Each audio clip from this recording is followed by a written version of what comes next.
Minecraft review. Yo, what's up, guys? It's Corgus, and today I'm going to be explaining something. Today I'm going to be talking about what happened to GotPvP. And in this episode, I'm going to be explaining what has happened to it from 2013 up to 2019 present. And this is going to be a long video. Not only long, there's going to be a lot more stuff talking about this. I'm going to have X-Staff talk about some things. There's going to be videos, forums, threads, and a lot of data going into this video. This is going to be my most in-depth video of GotPvP. Not only that, my longest and best produced video I've ever made. Anything GotPvP related. So, for me, starting off, I'm from prison. I didn't originate from prison. I joined GotPvP back when it just had factions in 2013. So, GotPvP. What happened from Sato to Serene? To find this answer, we have to go back to 2016, when GotPvP first started dying. Now, GotPvP first started dying in 2016 for one simple reason. Because the EULA. The EULA agreement stated that you were not allowed to give players or have them pay money via Bycraft or any other type of thing you used for in-game items such as maybe a god sword or a cosmetic with nothing else involved, just stuff like that. Minecraft did not allow you to do that from 2016 onwards, and Sato was in this little thing, and most of you probably who are new to GotPvP don't know about this, but Sato 16 was on Drama Alert. Now, I'm going to play a little clip to show you what happened on Drama Alert and why he was on it and some stuff like that. We have Infinity from GotPvP here. Now, guys, what happened when you discovered you guys were on the list? Well, the basic explanation that I can give you for what's been happening is over the past 2 months, server owners such as myself and Danny here have been receiving emails from Mojang, specifically Brandon Anderson from Mojang representing them, about EULA compliance. And over these 2 months and the emails we have received, they've been pretty much demands with no option of communication, which is, okay, it's their game, we understand, but we're trying to figure out an option that works for everyone here. So you were trying to negotiate and they weren't having it. That's what we originally tried to do, and basically. at this point, we are just looking for other options. Alright. So now that I've shown you the clip, now you can see that Sato 16 was on Drama Alert. Now, after the EULA, GotPvP got blacklisted, and when GotPvP got blacklisted, Sato had to change the IP for the server, and there was a lot of blacklisted IPs, so he had to change the names of all of the servers, like Skyblock. I'm pretty sure Skyblock was a play.skyblock.com, and that got blacklisted. That was a pretty big one, because Skyblock was really big back then. Not only then, factions.xxx for GotPvP as well. There's a couple other ones. I do not remember all of them, but there's definitely more than two. And the server itself, play.gotpvp.com, was blacklisted. So we changed the name to play.gotpvp.com. And it remained like that for a single day, I believe. A day or 2 days. And then he said he would not comply to the forums or the EULA agreement, and he announced it on the forums and said, we will not comply, and thusly showing his not anarchist ways against the EULA, because he did not believe in the EULA at the time, and I'm pretty sure he still doesn't at this time now.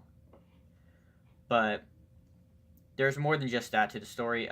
Eventually, yes, Sato did agree to the EULA agreement. He was forced into it because continuously changing the IP and stuff like that would have been a huge problem for GotPvP, as the community would have dwindled away a lot faster, and there's not much you could really do. But I will say EULA was a breaking point for GotPvP. I'm pretty sure GotPvP must have lost a hell of a lot of players because of how much stuff actually happened during the EULA times. And I did play during this time as well, and I can tell you, joining GotPvP was such a hard thing to do because not only was his IPs blacklisted, you had to join under different IPs. There's a lot of stuff going into it, and it really sucked completely. But if you were dedicated like me to playing GotPvP back in 2016, you would have joined anyways, and I did that. But I will say, because of this situation, many new members were not able to join, become part of the community, which is probably losing. An average year, GotPvP would probably over 1 million people on average would join the server. Now you may say that in 2016 or anything like that is really how would I say this untrue or factual, not factual. Well, it is. If you want to look at the statistics prior to Serene, if you were to look at Hub 1 in 2016, GotPvP had over 5 million people join GotPvP under just the 2015 to 16 hub. And if it was linked to the other hubs prior to that, that probably has something to do with it. And then I talked to Sato one time about it, and he did let me know that there's actually well over 5 million. It's more like 6 or 7 million people who've joined GotPvP all time, which is incredible when you look at it like that. And that's why I'm basing it like 1 million a year. But as I seen is in the 2018, 2017 GotPvP 2.0 release. The initial first month, over 150,000 members, I believe, have joined GotPvP, but less than 2% stayed. Now, that's pretty good, but it's also not good at all, depending on how you look at it. But since I've gone through the EULA now, there's some more stuff that happened within GotPvP. Like my side of the story, you know what I mean? Like, I'm not here to shit on Potatoes Parade or shit on the server, but if it does come to that, then I will shit absolutely all over him. You know what I mean? Like, all the messages sent, like calling people autistic and shit like that is just unreal. You know what I mean? It is not fit to be a server owner. Oh, I mean, he's done it for a while, but like, still, I mean, there's like a point, I guess.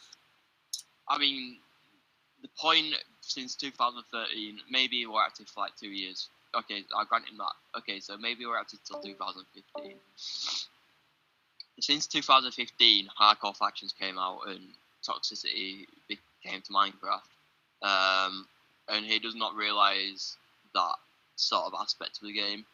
Like, he thinks that Minecraft is still like 13-year-old kids playing it, but really it's like... Or older people, because the people who were 13 at that time are now older teenagers, and it's just more toxic. And I think it's just, I think new game modes. I mean, it's the same old game modes that everybody eventually gets uninterested in. Like, I now mean, people are think it this way. Have you got a brother by any chance? Like a younger brother? Yes. Right, have you ever heard him say, "Yep, I'm buying Minecraft"? That on PC? No. That's what I mean. Like, the thing with Minecraft, it's not getting new players. Yeah, it's not getting younger audiences again. Like, it's just sticking with the older ones. You know what I mean? I mean, the bad part is what I've heard is actually more people are buying Minecraft now, but the problem is I doubt it's new people. Yeah, it's probably alts. Yeah, exactly, and that's still the same player bases, you know what I mean? Yeah, I mean, everybody's interested in the mini games that don't take up, like, are short and quick, or like PvP practice servers, or like, you know, like the HCF duels, or mini games. That's what people are interested in now. Yeah, either way, if Minecraft is growing, the only server that's growing is Hypixel. Exactly. Or any other mini game. Like, look at Mineplex. That used to have, 25,000 players? It's got, 2,000 right now. I mean, yeah, but the server also was, filled with hackers, which also broke the overall, the good part about the server was broken when the hackers came in. Yeah. To be fair, I mean, Mojang itself, like, they could do something to prevent hackers as well. I mean, they could make a coding for 2 verification to the launcher, which would prevent that from being loaded. Hmm. You mean clients? Yeah, I mean, if they made a 2-step verification for it, Yo, Jen, have you read the announcement? clients would be Your able to- announcement? Yeah, my announcement. Yeah. Yeah, What do you think? one paragraph. I think, I don't know, that it sucks that you resigned, but oh well, shit happens. Either way, I wouldn't have resigned if it was willing to pay me. Like, even if I don't get both resets done. You know what I mean? Like, I cannot work for free. I have mortgages. No, yeah. You know what I mean? That's Like, understandable. Nobody's gonna work for free, bro. like, Sato doesn't understand that I've got my own company, you know what I mean? Like, I've got to have revenue somehow, or I'm just going to be there bankrupt, and I'm going to have to claim for bankruptcy. And that's not going to happen. Like, it's got no chance of me being 18 years of age claiming for bankruptcy. You know what I mean? That's like the worst thing you can do in your life. Yeah. I don't know. I guess some people don't think of it that way. Yeah. They're just not personal enough to, like, care about other people. I mean, either way, one day Sato's going to have to claim for bankruptcy because he won't be able to pay his mortgages and shit like that. You know, I'm guessing that Sato does not own his own house. I'm guessing he's got some sort of mortgage, and once Scott dies, he's going to have to either get a job, which will be really hard if he's not been working for the past 5 years. You know what I mean? Like, it might have been just there, like, chilling for the past 5 years thinking that Gotten District will pay for his whole income. Yeah, forever, but I highly doubt it. What, I think so you think I he's heard- got a job? I heard he has something else, yeah. I don't think he does. I mean, that's my perspective, but whenever something happens on the server, it's always there. Like, whenever a dupe glitch comes out, it's always there. It's never away from his computer. You know what I mean? Like, you never know. He might have another server under the books. You know what I mean? Like, I don't know. Like, what's run by a different owner, what's run by him. I really don't know, but either way, the biggest servers are just run by completely different people, and I know those people. You know what I mean? So,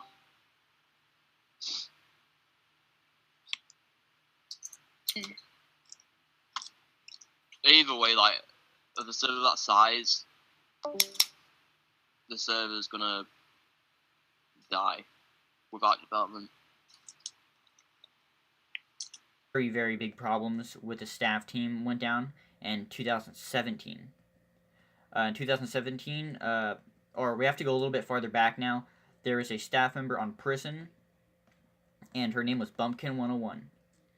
And she herself, she was a great staff member for her time. She was great, she was helpful, also misguided a little bit, and she had a lot of problems. And that ultimately led to her demise and her being blacklisted as an ex-admin for GotPvP on Prison and on every single server. And she leaked IPs of staff members and players. There was some huge resigns to the staff team within 2016 to 2018, and these were really big and a huge problem to GotPvP, and added a considerably amount to the downfall of GotPvP.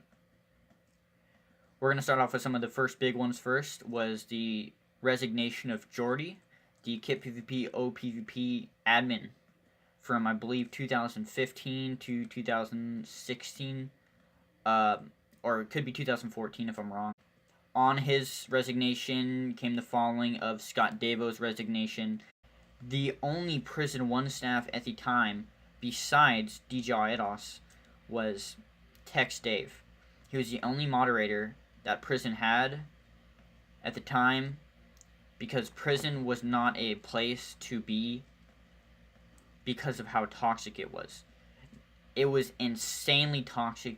The amount of toxic people in prison made it nearly unstaffable. No staff wanted to touch it because of how toxic it was. And if you were to go on there, you're dealing with 100 to 200 players who are just gonna talk smack about you. So that's why prison didn't have any staff.